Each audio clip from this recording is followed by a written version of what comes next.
Tous les soirs d'automne, et en particulier celui d'Halloween, la compagnie Fantôme travaille d'arrache-pied. Ces jours correspondent aux plus fructueux de l'année pour capturer la peur des vivants. Les âmes défuntes sont alors postées à différents endroits stratégiques pour tirer un maximum de profit. Leur but est simple: faire exploser le peuromètre dont on les charge et le ramener plein d'angoisse au siège de la compagnie. Cette année, on envoya deux nouveaux en particulier, Charlie et Jackie, pour remplir ce devoir. Ces deux recrues récentes semblaient prometteuses depuis le début de leurs études d'après-vie. Études qu'elles terminaient couronnées de succès. On s'emporta donc en leur choisissant une mission particulièrement difficile.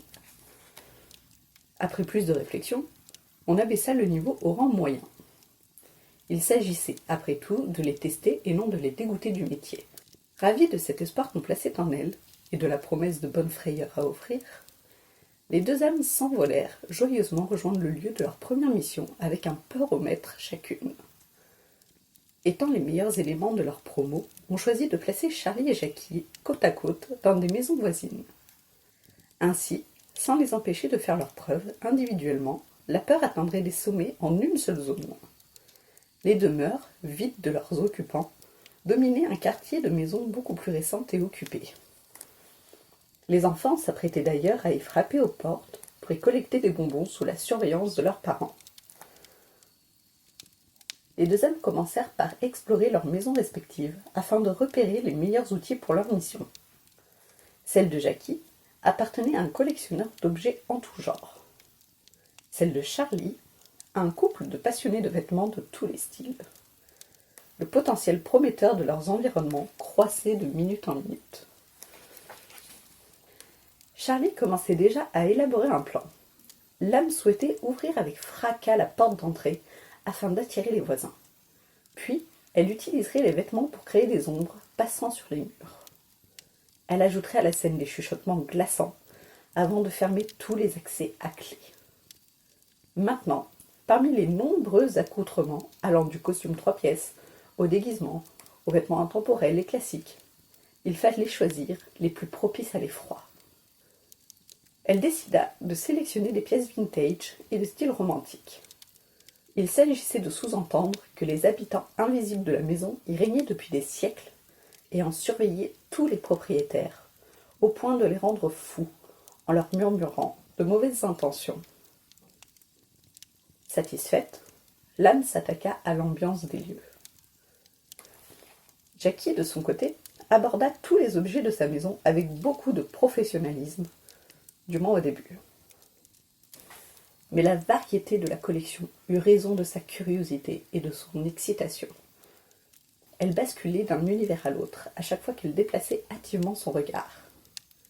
Taxidermie, vinyle des années 70, lampe Tiffany's, assiette avec la reine d'Angleterre, fauteuil Louis XVI, katana fonctionnel de l'époque Edo, tenue traditionnelle du Laos brodée d'or, etc. Tous ces trésors envahissaient tellement l'espace qu'y circuler en tant que vivant devait être difficile. Il y avait tant de choses curieuses que Jackie voulut absolument partager toutes ses découvertes avec sa consoeur de la maison d'à côté.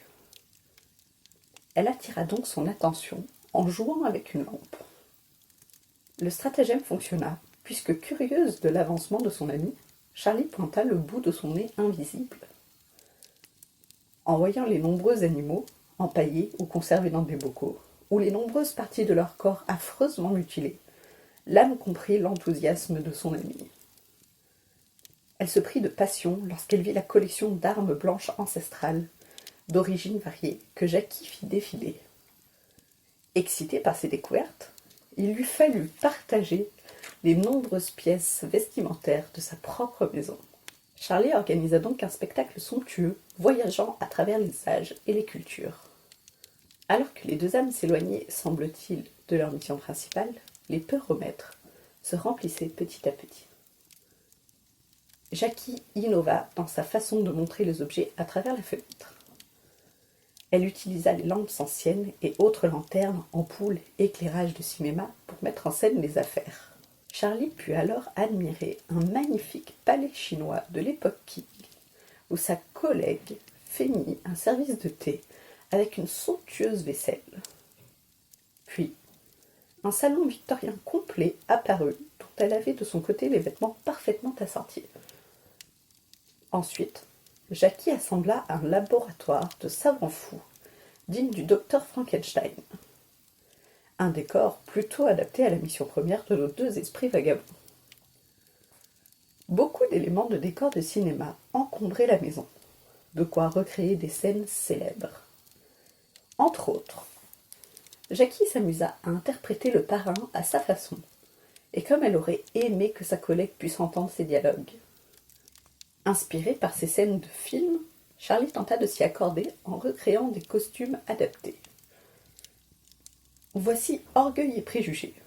Maintenant le dernier samouraï. Matrix. Le diable s'habille en Prada. Pretty Woman. Django Unchained. Marie-Antoinette. Cléopâtre. L'âme ne se contenta pas d'un défilé. Elle-même se plongea dans des mises en scène variées et très imaginatives, malgré ses options d'éclairage plus réduites. Jackie, de son côté, trouva particulièrement spectaculaire la scène des fiancés de Dracula s'attaquant à Jonathan Harker. Celle du film American Psycho la fit beaucoup rire, même si elle se demandait d'où sortait la hache ensanglantée. La fameuse scène de la douche de Psychose méritait presque un Oscar. Celle de My Fair Lady, une standing ovation. Nos deux âmes, au travail acharné, ne s'étaient jamais autant amusées, même de leur vivant. Plus elles rigolaient, plus elles remerciaient leur après-vie de les avoir réunies. Si bien que la nuit passa bien vite et le moment de rentrer à la compagnie fantôme se rapprocha dangereusement. Leurs superviseurs vinrent les chercher en apparaissant d'un seul coup alors que des lumières bleues et rouges illuminaient de l'extérieur la dernière scène. Les deux âmes s'échangèrent un regard d'effroi, inquiètes de se faire gronder. Quelles étaient les punitions quand on n'existait plus? On les escorta sans un mot jusqu'à une vaste salle du siège de la compagnie, remplie d'âmes célèbres dans leur milieu. Jackie et Charlie commencèrent sérieusement à se repentir.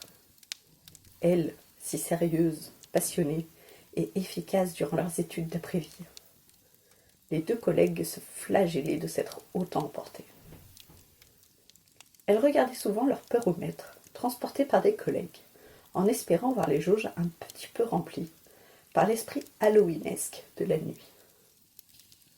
On les emmena en haut du podium où la sentence allait être rendue.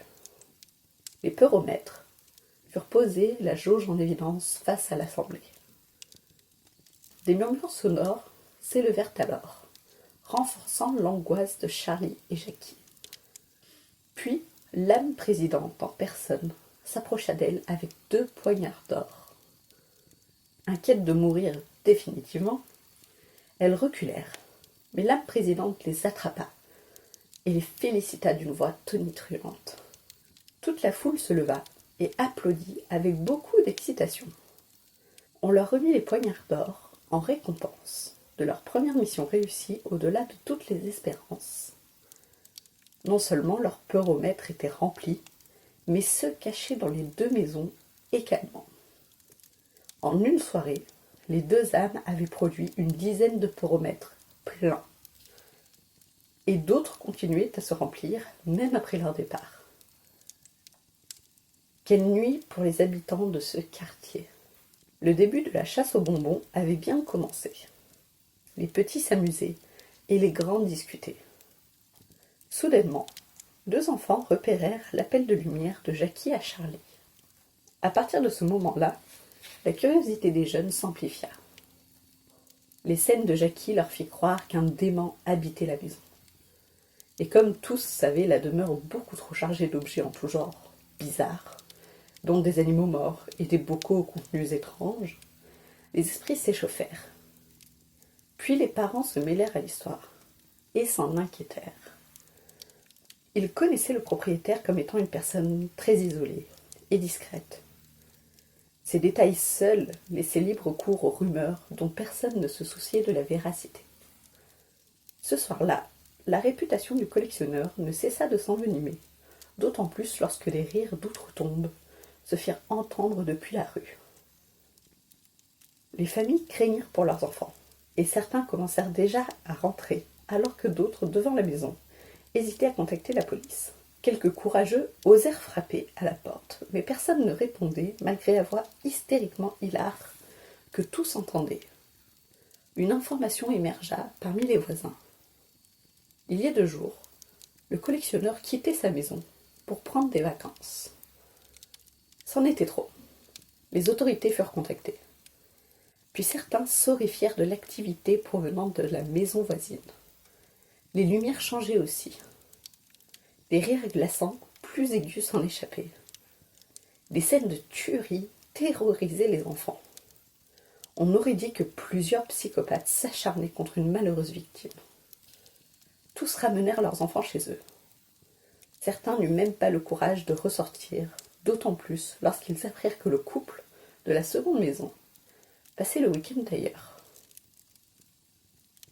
Les appels à la police se multiplièrent jusqu'à l'aube, où 2 voitures finirent enfin par arriver. La police commença par inspecter la maison du collectionneur, ne trouvant rien d'autre que des lumières allumées et des objets en pagaille.